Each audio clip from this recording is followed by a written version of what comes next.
Here's the one shift that I made that boosted my SAT writing score from a 460 to a 690. And in just a few minutes, you will understand exactly what you're struggling with and how you can overcome those struggles. I was struggling in the reading section and I thought the only way of getting a high score was just being naturally smart. But after watching so many videos on YouTube, I saw the one thing that all those high scoring geniuses did differently compared to me and probably you. The one shift that changed everything for me and boosted my score by 230 plus points. But before I tell you that one thing, I'll show you a question and I'll show you why you keep on getting these questions wrong over and over again in less than 45 seconds. This is a question that asks for the main idea of the text. Let's read the text together to solve the question. NASA's Cassini probe has detected an unusual wobble in the rotation of Mimas, Saturn's smallest moon. Stop. Try to recall and summarize what you just read and put it into a sentence. You probably can't, can you? The majority of the time you forget what you just read. So the one difference that differentiates the high scores from the low scores is the way their brains process the information given to them.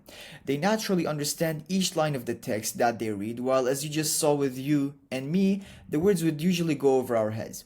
We have to read some lines multiple times, or when we are looking at the multiple choices, we have to keep going back to the text because we forget what we just read. We forget the main purpose of the question. Now you're probably asking yourself, how do I think like the high scorers?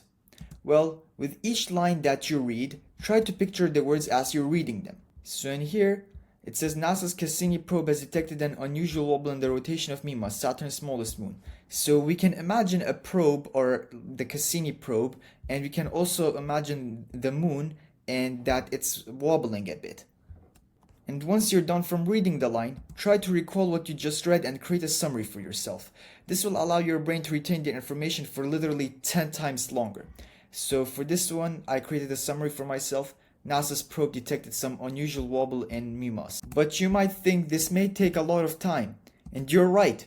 After I used this method on 20-30 questions, however, my brain automatically got used to doing this on its own, and it actually took me less time to solve each question than before coming across this one shift.